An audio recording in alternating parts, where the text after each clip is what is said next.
What is going on, guys? Welcome back to your 39th C++ tutorial, and in this tutorial we're going to be covering pass by reference with pointers, and we actually have a ton of stuff to cover, so I don't even know if I'm going to have enough time in this one tutorial. I might have to break it up into two different tutorials, but let's go ahead and get started anyways.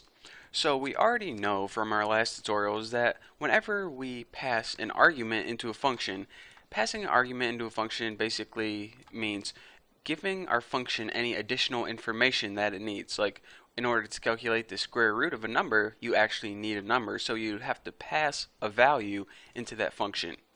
But believe it or not, it isn't quite that simple. There are two different ways that I'm going to be teaching you right now. There are actually more than that, but for now I'm going to be teaching you two different ways to pass arguments into functions. One of them is passed by value, and one of them is passed by reference. Now, what do I mean when I say that? What we've been doing is basically passing by value, and whenever we create a function and we pass it by value, we pass a copy of that variable into the function. So the original variable itself cannot be changed until we set it equal to another value. So that way the function only has access to the copy of that variable, not the original variable itself. Simple enough. Values pretty much mean passing in a copy. Okay. Now, pass by reference means this.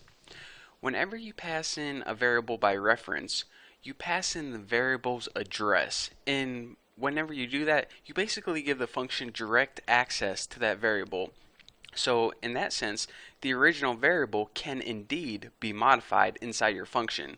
So why would you ever want to do that? It seems kind of dangerous. Well, the one benefit is it's basically less stress on your computer. Instead of passing by value, where every time you call that function it has to make a copy of the variable, suppose you had 100 variables, that would be pretty stressful on your computer. If you pass by reference and you pass in the value itself, it doesn't have to make copies of every variable. So let's go ahead and let me start off by making two variables, int Betty, and I'll set this equal to 13. And let's make another person, int Sandy, and set this equal to 13 too. Now what we're going to be doing is passing this one in by value and passing this one in by reference and see how they turn out. So we're going to be needing to create two different functions. First, let's go ahead and create a function that we're familiar with, pass by value. So void pass by value, and let's just go ahead and create a basic function. It'll take a parameter of one integer, and what we're going to do is take this integer and set it equal to 99. So basically what we're going to be doing is Betty, pretty much x is a copy of the variable Betty. So then whenever we set x equal to 99, it doesn't set Betty equal to 99, it just sets this copy equal to 99. So that's what's going to happen. Now let's go ahead and make a function pass by reference. So void pass by reference. Hopefully I spelled that right. There are way too many e's in reference. 4 e's. I mean, come on guys, enough of these. So functions that receive a memory address, they need to have a pointer argument, because they need to have a pointer because a pointer is the thing that receives the memory address. So now instead of int x, you need to type int pointer x, because the pointer x is now going to be able to hold that memory address. So now whenever, whoa, one little extra thing there. So now what we can do is something like this.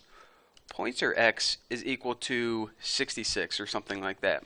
So now instead of the copy of x being equal to 99, now the variable itself, Sandy, x is the address of Sandy, so Sandy is going to be changed to 66. So whenever we pass Betty in this one, her value is not going to be changed.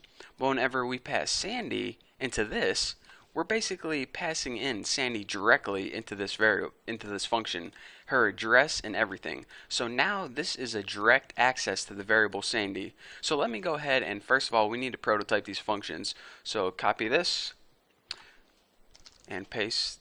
Did I copy it, or did I just do something weird? I might have had an extra character somewhere. I better not get an error or else I'm going to be ticked off. So copy that and then copy this reference and paste this in. And now check it out. Before we go ahead and, well, let's go ahead and just use these right now. and then I'll talk to you guys about the thing I was gonna.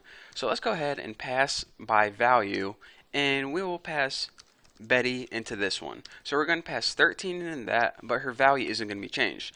Now let's go ahead and pass by reference Sandy, and we're pretty much giving this function direct access to Sandy, so that value is going to be changed. So now what we need to do is, here's what I'm going to talk to you guys about.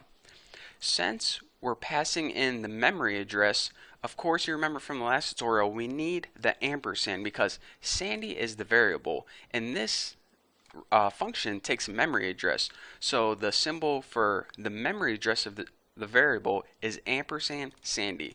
This is basically equal to some long hexadecimal address of where that variable is located on your computer. So now let's just go ahead and print out the values and see what we get. Cout Betty is now, and then just go ahead and print Betty and end line. And now do the same thing for Sandy is now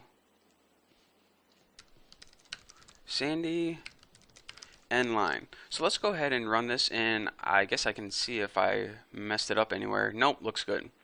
So as you can see, we basically built identical functions. However, when we passed in Betty, it stayed 13, and when we passed in Sandy, even though it was 13, it changed it to 66. So now you can see, whenever we pass, let me move this down right here. Whenever we pass a variable into a function, we can do it in one of two different ways. We can pass a copy of it like we did in the Betty case, pass by value, and what this does is it basically makes X is a copy of Betty. It doesn't have any access to Betty itself. It's just a variable with the same value. So then we set X equal to 99. It's just setting 99 equal to that copy, not Betty itself. So if we pass by reference, what we do is we take the memory address of that variable, and remember, your memory address is some part on your computer. It doesn't make a copy of it. It passes in that memory address itself. That memory address has the value of 13, and we're saying, alright, now take that memory address and set it equal to 66. So no copies involved here. It's taking that same address the entire time and changing the value of it. So now you can see the difference of whenever we use a function like this, it makes a copy, and whenever we use a function like this, it works with the direct variable itself. So that way, whenever we ran the two functions right here and printed it out on the screen, that's why Betty stayed the same, because that copy had no effect on the original, and Sandy changed because it did indeed change the value of that one address. That variable was only at one address, and we passed it in so it had direct access to it. So I am out of breath, and hopefully you guys understand at least the concept of pass by value and pass by reference. Just remember, when passing by value, you're passing in a copy. When passing in reference, you're passing in the variable's address. If you understand that, you're good to go, at least for now. So in the next tutorial, I'm afraid we're not done. Oh, I got like phlegm in my throat. I can't talk. I just had a milkshake from McDonald's, and anyways, moving on.